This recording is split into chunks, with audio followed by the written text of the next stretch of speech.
We talking about real estate, storage units, loans, credit card stacking, like things that make you financially free. Facts. The mistake that people make is not putting everything on auto pay. Getting credit cards is cool. Yeah. Getting loans is cool, but when you blend them together, it's like, it's unstoppable. The number one thing you want to do once you go get the capital is invest in you. Get the capital, invest in yourself, which is get around mentors. And then with those mentors, you build relationships, right? You're going to get with these banks. It's there for you. While things are going great, don't be naive to believe that they're always going to go great, because we got seasons. Y'all crushing it, y'all doing y'all thing. While things are doing well, you double down. It has to work or it has to work. Welcome to an episode of Circle of Greatness. I'm your host, Nehemiah Davis. And listen, I got so many messages, DMs in the comments like, yo, them boys you brought on the podcast, I need you to bring them back. I already started getting credit cards off the game that Smitty made. I'm already in the process of looking at storage units. A couple people already told me they went and locked up a FHA regular and a 203K. I'm like, bruh, I gotta bring them back, y'all. Cause I'm like, yo, if they gave that game, they gotta have some more. So without further ado, man, I wanna bring the Fund Your Freedom guys back. We got Ramel, we got Boone, we got Smitty. What's good, y'all? What's up with you? Man, what's glad been to be good back. since the last one, man? What y'all been up to? I know y'all here impacting and changing some lives. What's new with y'all? Man, we just been locking in, trying to do what we do in real life, but also we've been locking in with the people from the whole challenge, just following up with them, making sure they getting results. Like you just said, Yeah. It's crazy for me and all of us, because it's like, dang, this many people getting results. That's crazy. Yeah. Like we did stuff before and people get a lot of results, but this one, like everybody just clicking. It's clicking like that. Okay. Yeah. I got a question real quick before we even go further. Y'all, what y'all got going on? You showing them wood floors and construction doors? Y'all building something right? Well, like what y'all doing right now? I wonder what we got going on. So this is the power of relationships, right? Okay, yeah. So there's a property in Philly. So back in like September, I bought this property in Philly. It was actually one of my mentees. Got it. She found it and she really wanted, to partner on it. That's what I do in the mentorship. When you go find deals, it makes sense. We partner on it. But actually I got a contractor, which was a contractor, right? Okay. Ended up walking off the job. A con, huh? Con, yeah, right? And so the contractor, after I heard about them 5-6 months, just disappeared off the job. You know what I'm saying? So I had to call Boone, because that's his city. Yeah. And he pulled up, in a matter of like 2-3 days, brought his guys in and they started working on the project, already getting it done. We almost, Boone got the Rolodex. Yeah, he got everybody you need. First couple days, floors, bathroom, roof, all done. First couple days. Like that. What you been up to, Smitty? I mean, you got me 20 grand on here. Then you gave me like a couple cars. I'm probably up about $125 with just the game you gave me. So I appreciate that. Yeah, we've been producing results. We've been in the challenge. A lot of people have been executing, finally getting in the groove of understanding what to do and how to do it. Yeah. So we've been getting people funded. People been coming out, being able to get 50,000, 100,000. Yeah. I think our biggest result was like over 200,000. Wow. And the challenge, I think we made a post in the group to see how much everyone got funded throughout the whole group. I think it was over 2 mil. Wow. I don't know the exact number, but it was over. And if they know what to do with that could be lasting forever. Well, we're going to teach them what to do with it. So we're going to teach them how to invest it, how to put it in the right places as assets to be able to create cash flow. Got it. And then we're going to do it that way. Yeah. Some new stuff I got for somebody. So I got some new stuff for somebody. What we've been doing is being able to set people up for payroll through ADP. But the cool thing we can do is we can pay ourselves from our business to our personal. So when you put yourself on payroll from your business to your personal, we can be able to leverage our business credit cards. And this is the way that we be able to liquidate them. So everybody always asks me, well, we get these credit cards, how we liquidate them, Smitty? Which way we liquidate them? So the cool thing we've been able to set up is putting the ADP in our business name to pay ourselves, but also leveraging our business credit cards to pay ourselves every month. So if we put ourselves on payroll for $8,000 a month, $7,000 a month, $6,000 a month, we can liquidate the money from our credit card to pay us, but then we make money off paying ourselves, and we be able to create legal paycheck stubs for ourselves to use for funding and to be able to get properties and things like that. So we position that sounds a little different. Yeah. Let me ask you this. Are they charging fees to pay yourself with the credit card? No. I got my company on payroll, and I just asked them, can I start paying everybody on payroll because it come out the checking account on my Amex? Yeah, so you got to use a third party. Oh, You got okay. your third party. It is going to charge you a little fee though. Okay. But you make money off rewards points and cash back money. So it make more sense. So I need to outweigh, because right now, just say our payroll over 100 and something K a month. Yeah. So I need to, but that's all coming out of a checking account that I'm not benefiting at all from. Exactly. So I need to do a cost comparison and pros and cons. You would. So it looks as though when we get our American Express Platinums, they got no preset limits of the gold. We got to see which wards bounce off which one's better. Okay. But if those got no preset limits and you got that big payroll, the points on the back end may overcome the percentages of the fee. So I didn't think about that. Yeah, the third. It's so crazy. I was telling them, my next crib, I'm buying on a credit card. Okay. Like yeah. I'm buying. I don't know if y'all saw that Instagram. This OG bought a skyscraper on his credit card for I think it was like 60 million or something crazy. Crazy. On a credit card, bro. Crazy. Yeah, you gotta find that video. Yeah, I gotta find that video. It was crazy. Yeah. Let me ask you, Boone, because man, I know y'all creating success for people, right? Each of y'all really helping people, but it's something that we don't really talk about as mistakes. We don't talk about like the hurdles that we went through and the mistakes that we made. And Ramel, he's been in real estate how many years now? 9 years. 9 years. But as of recent, he said he just bought a property, still got conned by a contractor. What are some things you could put in place or ways you can identify if you just got a shoddy contractor? The biggest thing is set expectations from the beginning. Never give them too much money. So I always pay my contractors in thirds. Like you get a payment to start. That's pretty much the buy material. Then when you start working on some of the project, we give you a little bit more money. And then when everything is completed or inspectors check everything, that's when you get that final payment. So let's say, for example, you're paying somebody $3,000 to do a job. You give them $1,000 to start, buy material, or you can take that whole $1,000 out and you buy the material. So they don't have any money. And that other $1,000 they'll get when they finish pretty much halfway throughout the project. But if you think about it, that $1,000, they still, I don't say losing, but they still in arrears because that's not enough money to cover all the work they've done. So they have to stay in order to get the remainder of their money. I had this one contractor, he basically caught COVID and didn't come back, but he lost out because I still owed him money. So that's how you can protect yourself. Yeah. But the biggest thing is just making sure you set expectation early. Hey, we don't get this rolling by week 2 or week 3 or a month in.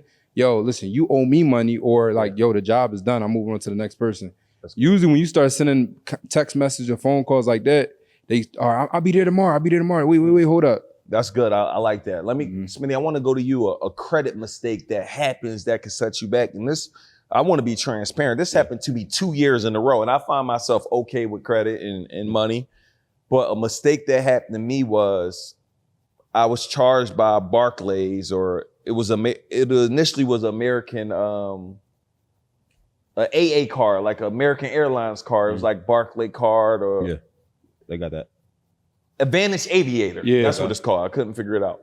So I paid it off, but they had something called an annual fee that was like $95. So 2 years in a row, dog, I got hit with the annual fee. So it dropped my credit like 75 points, and it took like 3 to 6 months to get it back, and they did it 2 years in a row. So I ended up just canceling it all together. Right. So my thing that I want to just share with people is like, you really need to put some annual fees maybe on a calendar, just so you, because if you're not using the card, it's likely that you'll forget about it. Right. So that's just a mistake that I made that I don't want people to avoid. You got any credit mistakes people should be, because it's good to show them how to get funded and all this, but what's some mistakes we need to be avoiding, period? So me too, I was a part of that. I got late payment one time on my car, even though it wasn't my fault, but the late payments are a big thing that I'm seeing that's hurting people. Facts. And the mistake that people make is not putting everything on auto pay. Yep. Or that it's not even a word or a forgetful thing that needs to be worried about. If it's on auto pay, it's automatically getting taken care of. But now, this is the second component of that. Everything could be on auto pay and you could be good. Now, this is what happened to me. So I had my car on auto pay for a long time, two years in a row, never missed a payment on got the money in my bank account, but they closed my bank account for some reason. And soon after that, the company tried to take the payment out, it reversed it, and they gave me a late payment. Wow. So you really just got to stay on top of your stuff, period, because it was on auto pay. I thought I was good.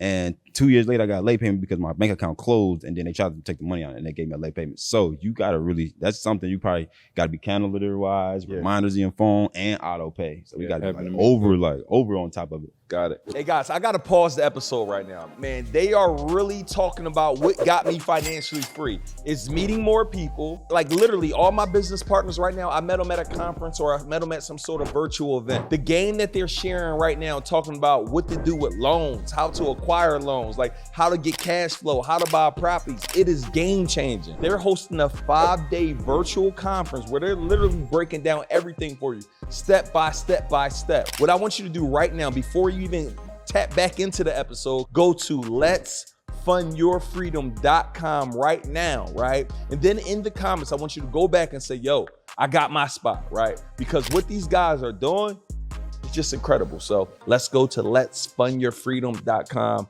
right now. Let me ask you this, Ramel. So you run your storage units, kind of how I run my event spaces. I do auto, try to have less workers, all of that.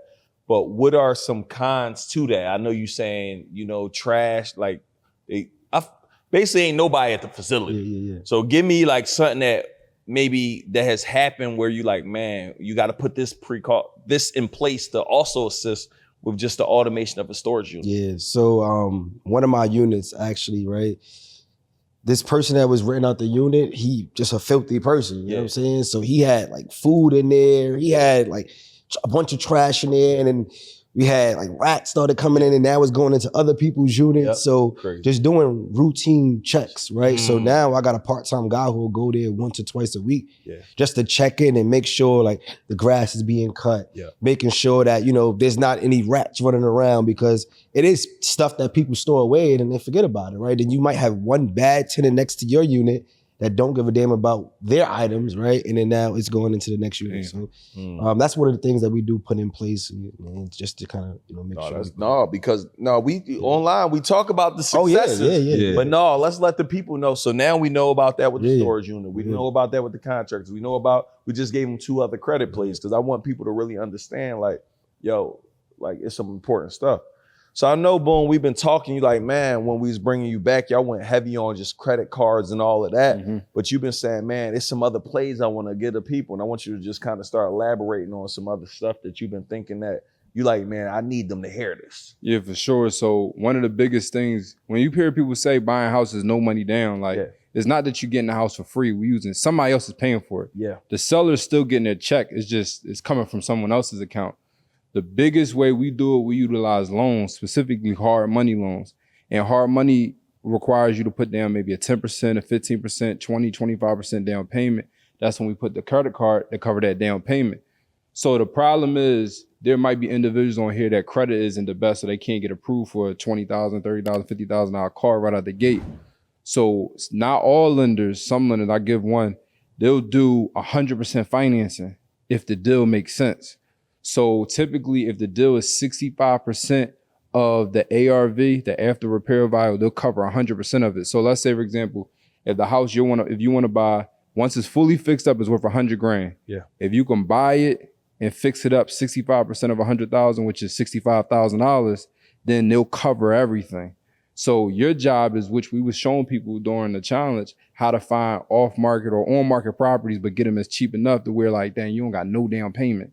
So that's really a game changer for people, because with that property, you can buy with no money down. You just have to cover your little fees, which, you know, we'll talk about how we can get those covered as well. But for a lot of individuals, they don't have 700, 750 credit score, so they can't get these big, large lines of credit.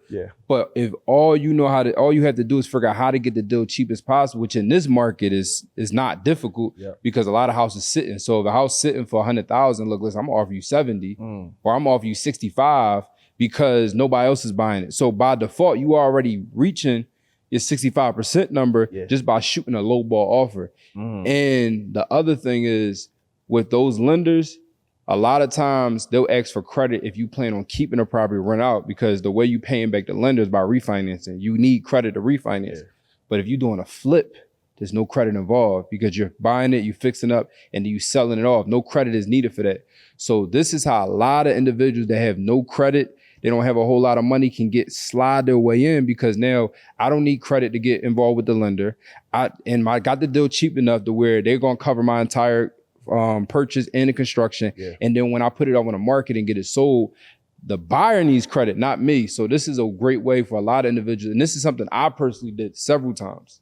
So, and the lender that I use just to give people in Philly is Crowdcopia. That's one lender that I've heard of that. Yeah, I use them a couple times. I just paid them back a whole loan last week. Wow. So that's one lender that you can utilize, but you want to ask them, do you guys have 100% finance options based on X, Y, and Z if I get the deal cheap enough?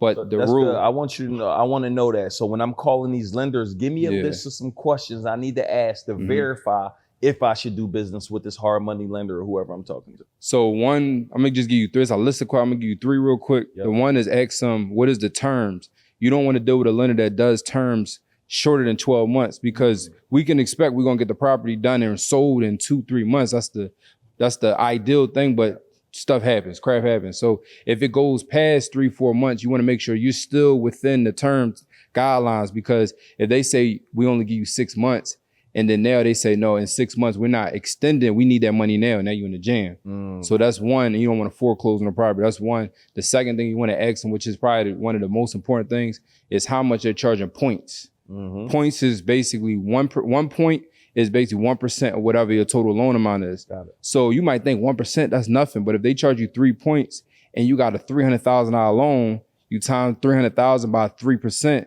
that's a fee that don't go to nothing. That's just it's like toll booth fee. It just go right in their pocket. So if you can negotiate down to 1.5, 1, anything around that, that's ideal. But you have a lender that say, hey, look, we charge you 4 points. Like, no, tell them F out of there. Like, go ahead. Because 10% of 300 is 30. So a third of that, you just be paying 10 grand. I'm just giving it to them. I'm just giving it to them. It just goes straight to them. That's good. And then the last thing I would say is you want to, which is just as important, is what is the details? What is the setup? What is the terms of our construction? Yeah. Because if you need 50,000 to fix up the house, they're not going to give you the whole 50 up front. They're going to break it down. And I'm gonna give you 10, I'm gonna give you 10, I'm gonna give you 10, I'm gonna give you 5, I'm gonna give you 20. You wanna know what is the exact setup of the draws and how long I gotta wait for the draws. Because you start putting the money up front, let's say on a credit card, I'm gonna pay the first 10 out of pocket and they're gonna give me my 10 back. But if they say we need a week to send out that wire, I can't work with you. Because if I'm putting out 10 up front, I need that 10 back tomorrow. The lenders I work with, they send the money same day. I call them 8 a.m., that money in my account by 5 p.m. Wow. That's hard. That's relationships though. Yeah. Power. Not even just relationships, but that's how they operate. Yeah. And if it's 24 hours, I get it same day, but each 24 hours still is heck yeah. So that's the biggest top 3 questions you really want to ask. It's more than that, we get into another time, but that's the top 3. Let me ask you, I like the top 3. If I'm considering a storage unit, what are some questions I need to ask myself before I go? How are you analyzing? Are you analyzing these with the 65% rule? How are someone analyzing? You doing cap rate breakdown? How do I analyze a storage unit? That's a good question. So it's different from residential. We on the commercial side, right? So when it comes to self storage, I'm buying real estate, but I'm also buying a business. Yeah. So the first thing I want to look at is called supply index, right? So that's to determine the demand of that facility in a particular area. So what I'll do is I get a 5-mile radius. I go on Google, get all the facilities in a 5-mile radius, and you call them up and you find out how many total units in each facility.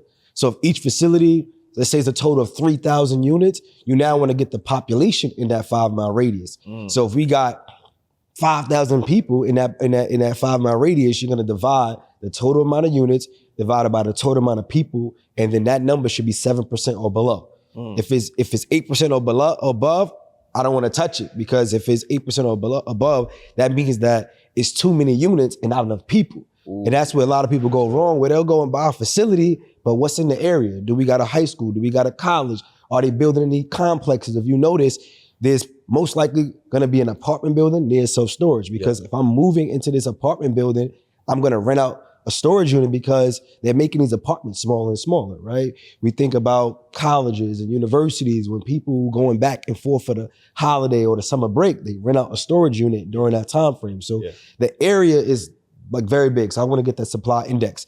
And then the next thing I want to look at is going to be my cash on cash return, right? So I don't... right? Cash on cash. It's cash on cash return. That's how I call it, because and break that down, because that's still confusing. The cash on cash return. So I'm gonna break it down because I use debt, right? Got it. And some people say I too. want to buy all cash and all that, but I feel like, debt is not a math problem, it's a behavior problem. Because we don't understand how to use it. That's good. Now we get stuck on it, right? So I want to know how fast I'm gonna make back the money I put out of my pocket. Like literally. So cash, not how much the loan I'm taking from SBA, no. How long is it gonna take me to get back what I put out of my pocket? So if I go get with Smitty and I get a $100,000 line of credit or credit card, I liquidate it. That's the money that's coming out of my pocket. I use it as a down payment. How long is it gonna take me to do that? So for me, I wanna get back my money in 4 to 5 years. Yeah. So my cash on cash need to be 20, 25% return.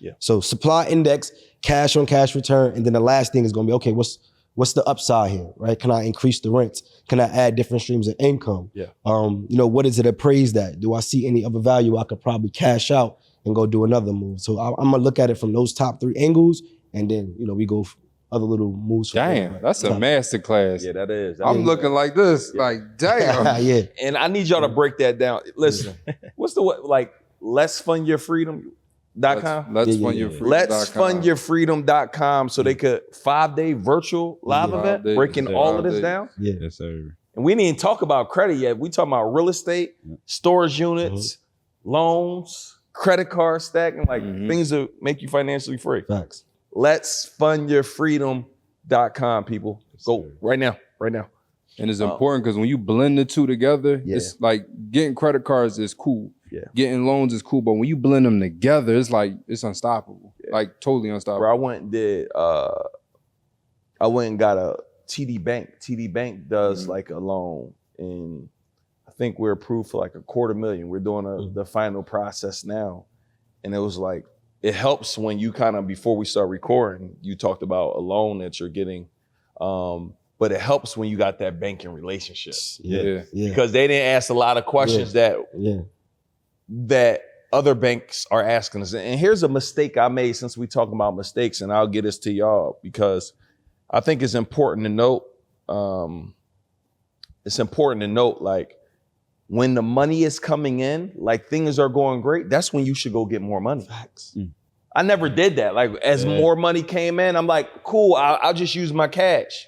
No, you go, while money is coming in, you go get as many credit cards, as many lines of credit. Like the $250 from TD Bank is a line of credit that I just want to have, because what happens if a mistake happened on my credit and my credit go down 80 points? Like that happened to me literally 3 times in the last couple of years. What happened if right now I'm going through some identity theft crap? So it's like, what happened if they do something that costs me, but if I already stacked $1 million in credit, or I stacked $250,000 in credit, I now can go get it. That line of credit, I got a line of credit from Key Bank 6-7 years ago. That thing is still good. It's there for you. So what I'm telling anybody here, while things are going great, don't be naive to believe that they're always going to go great, because we got seasons, like things happen in seasons. And just to get y'all game, like y'all crushing it, y'all doing y'all thing. While things are doing well, you double down. Go get more money. That's what I do. Go build more my job. relationships.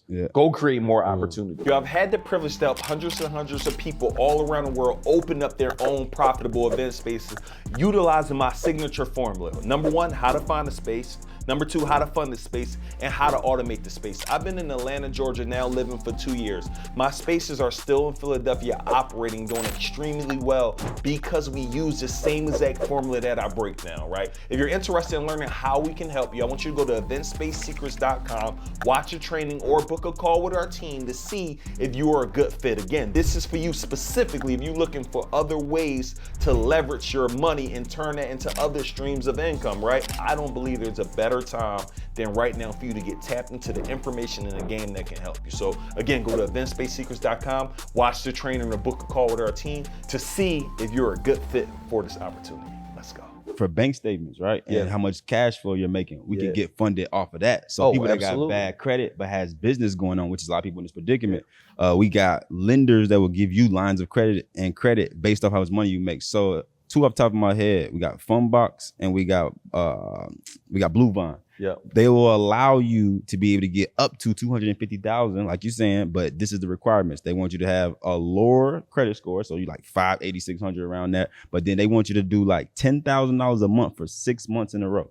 So you have to make $10,000 a month for 6 months in a row in your business to be able to get access to this capital. So someone who has bad credit, but business is running and you're making this X amount of money coming in your bank account every month, what you would do is you'll go to those type of lenders. So those type of lenders will still give you access to money, even though you don't got the 700 credit score, 750 credit score. That's the route you will go for that. So they got different ways. I want to add to that. We're talking big bags on this episode. Yeah, because I was sitting there looking at one of my other mentors gave me another one. It's a lot of people loaning money out those ways.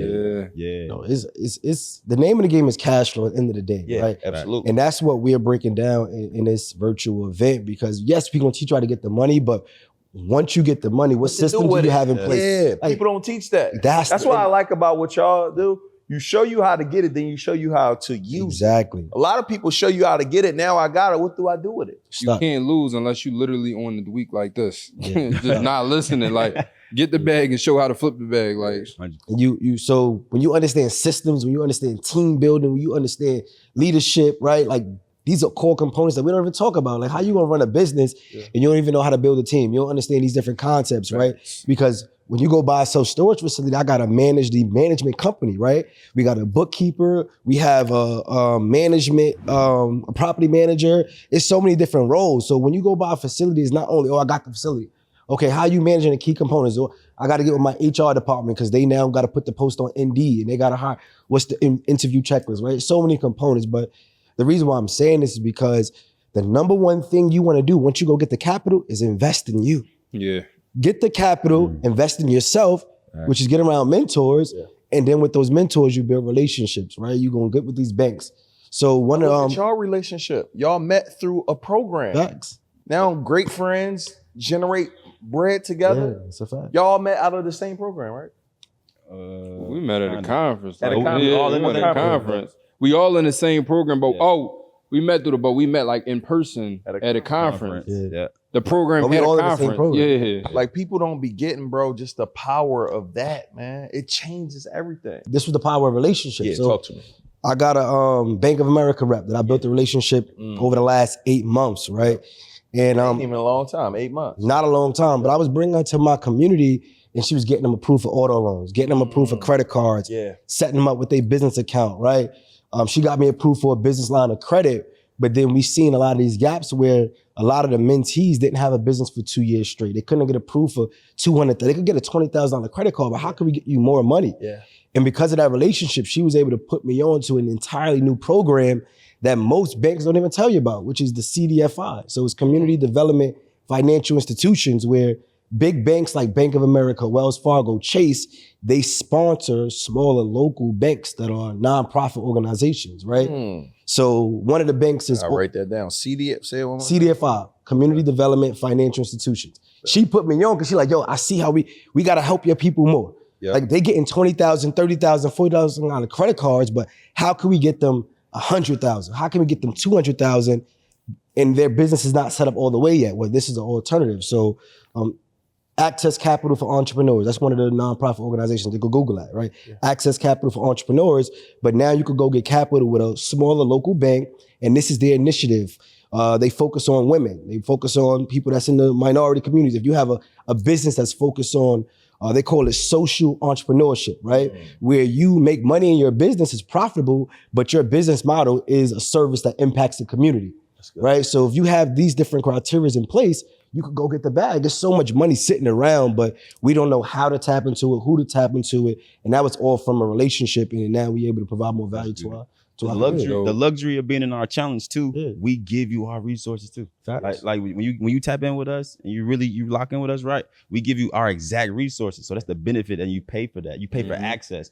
So one of the things that we just did in our last challenge was very beneficial to all our students. Was I gave them homework. I said, I taught them how to go build a relationship with multiple bank managers and reps inside the bank. How to do it. Tell them on this episode, how do they start going to go build a relationship with a bank? So you want to go to your bank. So basically, you get go to Truist, knock on the door. Go to Chase, go to Truist. So then you go in and What's your top 3 banks you recommend? I recommend. So we like KeyBank, we like Truist, we like Chase. Chase right now is giving out the biggest limits I ever seen in my life. Wow. 75,000, 100,000, 150,000 on one credit card. Wow. So what's that's the requirements for that? The requirements is, I don't think I met it because I had a lateness. Possibly ain't no negatives, no lates, 700 plus. Got it. And then so no negatives, no late, 700 plus. Yeah. You gotta have a certain revenue threshold. Is projected on your business income. Okay. Yeah. Projected on your business. Projected. So it's not even actual cash. It's projected on your business income. Yeah, but this is the key. This is where everybody mess up. They try to do what the masses do, and they go online and they just fill out a regular application. That's not how you do it. That's how you end up getting little baby limit. You want 1,500, you go ahead. You build a relationship with a person in the bank, the business manager who handles the business credit cards, business line of credits, or the business products, and you have a relationship with them. That's why relationship is so important. Yep. And you push through your application with them specifically, and that raises the approval rates because they have a different type of push through than a regular mass system online like everybody else. So I taught my students how to go in the bank, build a relationship. You go in there and you ask for them. Basically, you tell them, tell them what you're trying to do. I'm trying to learn more about this business stuff, banking stuff. I want to learn how to acquire a large amount of money with my business. And you say you're a business consultant, and you tell them you want to help other people as well, and I can bring you business. Yeah. So now me getting your contact, I'm going to bring you more business, but you're also going to be educating me. But then you also, so it works on both sides. So that's what I do. I tell people, look, I'm going to bring you more business. We're going to build a relationship. But now when I come to you and I talk to you, I'm bringing you value. I'm bringing you help. And now when I want my own products, you're going to help me. And then I can ask you any question I want. They know the banking system like this. Wow. So now when you got any question, anything you're concerned on, anything you want to go deeper in about, you ask your rep, and you go through your rep when it comes to business credit products and business line of credits and auto loans and things like that. Woo, that's next level. Yeah. 150 on a card. Yes. I want to add to what Smitty said about the relationships, right? Because when you go and you get with somebody that's inside the bank, they can articulate something that's on your credit report, right? If you apply online, like I had a 30-day late because my mortgage was sold to another mortgage company that I didn't know. So it was on auto pay. They sell it to another mortgage company. I didn't know. Now I got a late payment, right? So I go apply, it get denied, but now my banker comes back to me and say, hey, this is why you got denied. I explain, hey, this was a mortgage. Here's the paper. This is how I got transferred. She was able to go back in there, but with her influence, overturn it. They approved me for a $100,000 line of credit. That's crazy. But if you don't have that relationship, that person can't articulate like a stranger. Exactly. It's funny, when I got my first Lambo, the dude was going at bat. Like, yo, I saw his credit profile. I see what's in the bank. Like, I follow him on social media. Like, I'm talking about, he went to the bank, when I got my Rolls Royce, back and forth. We got it done. Got it done. Relationship. Not even just that, them knowing what day to apply on. Like, I had a situation where I went to the bank and I was applying for a line of credit, and she even told me, she said, do this on this day. This underwriter is gonna be working. I'm trying to push it to this specific underwriter. I know who's working, a couple people that's working behind the scenes. I'm trying to push it to this person because I've seen, based on the last 10 people, that on this person, they do a lot of denials. This person does a lot more approvals. I'm trying to push it to this person. Just having that person that can say, oh, this is what's going on behind the scenes. Like, I'm trying to line you up. Also, what we could do too is a lot of people accept approvals or denials. I'll give you some game on what we need to do from now on. Don't ever accept the approval or denial firsthand. What you do is you always call and ask for a reconsideration. So always contact the bank and ask for a reconsideration. So reconsideration on your approval or denial. I have seen people get denied, call the reconsideration line and get a reverse and then to an approval based off something they had a missed address or something wasn't incomplete. They had to verify something, and it was like the reason why you got denied because of that. But not only that, even when you get approved, we happy and we like, oh, we got approved, I'm good. Nah, wait, let's call the reconsideration line and explain what we're trying to do within this company or this bank. You want to do more business with them. You want to, do more real estate deals. You want to spend more money, but they're not giving you enough money. So maybe if y'all gave me more money, I'll spend it with y'all because I got big projects on the way. So maybe I need to get approved for $10,000 more, and this will help me be able to do more business with you all. And they like that, and they like, well, let's reconsider this thing. And then they come back, they might approve you for more. So don't never take your first one. That's good. Ooh, y'all talking. Facts. Yeah. This the type of game y'all do for an entire week? Entire week, man. 5 days. I want to give them 3 questions to actually specifically ask. Like literally, when you go into the bank, when you sit down with your banker, the first thing you want to ask them is like, what are your goals? Like, what are your goals? What are your revenue goals? How much money you want to make? You ask the banker? Yes. Wait. The banker ain't asking me. I'm going to ask the banker. Yes, I'm going to ask you how much money you want to make. What are your revenue goals? Because now that establishes your dominance now. That establishes your authority as a business owner. You come there asking them. They supposed to be asking you all these questions, right? All right, cool. The next question I'm like, what's your KPIs? Like, how do you get bonuses? How do they track your bonuses? Or well, I get bonuses because I got to get X amount of credit card approvals. Yeah. I got to get X amount of people merchant accounts. I got to get X amount of people lines of credit. Okay, well, if I could help you get to that goal, how can we work together? Like these are the things that you want to ask them, right? And the third piece is this your long-term vision? You got businesses outside of here? Like, this is what I do. I can help you do these things that I do, which is consulting. I help small business owners. You do exactly what I do just for Chase. Wow. I do it on my own. Wow. Yeah. For the masses. That's game. They right? loved it. That's They loved it. That's Yeah. serious game. Y'all sitting here literally breaking down stuff. You've been on your phone the whole time. What deals you closing right now, man? I know you got new construction projects, man. What you cooking up, man? Trying to make sure stuff go through right, man. Tell me about how are you operating? So I know you do a lot of traveling. You got a family. Like you're on your stuff. How have you developed your team? Like, what are some keys? Like, we talked about the contractors, but you got a team of realtors, a team of, and I know it probably took years to build that, but what are some keys that you've been doing to develop your team that you trust that they're going to get them done? You're here in Atlanta, but you're running all of these projects in Philly and you know they're going to get done properly, right? Like you said, within a day or two, you had a crew on his projects. And talk about that. Do you have A crews, B crews? Like, just give me a little insight on that. So we got multiple contractors. So that's first and foremost. We got more than one electrician, we got more than one plumber, we got more than one roofer. So we have somebody for everything. You got also, a landscaper?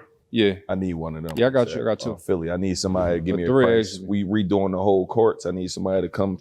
Yeah, they'll get all that for you. I got you. Yeah. But the other thing is, I'm getting them to pay for it too. that's gonna help. Yeah, it was bad. Say no more. Y'all hear it on the pie, right? I wasn't gonna tell you. I was gonna just handle it. But the other thing is just leave, bro.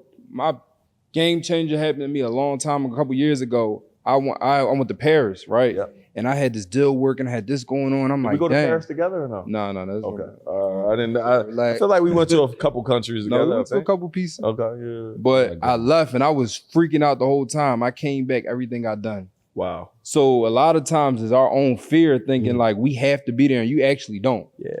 So that's the main thing. Just first and foremost, just leave, just disappear and see what happens. Then you can understand, okay, what we need to fix or what we need to change or everything might be fine. I realized that 70% of it was fine. A couple of things need to get fixed. The other piece is with our projects, make everything look damn near the same. They already know, they already know what floors to get. They already know what tile to get. They already know what this, because it's all right. We just copy and pasting the same thing to every house. So it's not, I don't need to go back and look over you. Do it like the other house, bro. Yeah, you ain't do it like the other 3. Do it like the other 6. Basically, you got an SOP for the crib. Operating. Yeah. Hell yeah. And then the other piece is the biggest thing is setting up pro accounts at like Home Depot and supply houses, warehouses, to where your card and your number, your contact, everything is on file. So they can either call me and I can pay over the phone, or they call my assistant, pay over the phone. And that eliminates you from ever have to show up. Like people think I be lying, or people think it's cool to go on Home Depot. I don't go in there at all. I'm talking about at all, never. Yeah. Because the contractors go and do that, and also set that expectation. I'm big on expectations. Like, y'all know this, like, yo, this is how this is gonna go. This is what we doing. Yo, you with it or you not?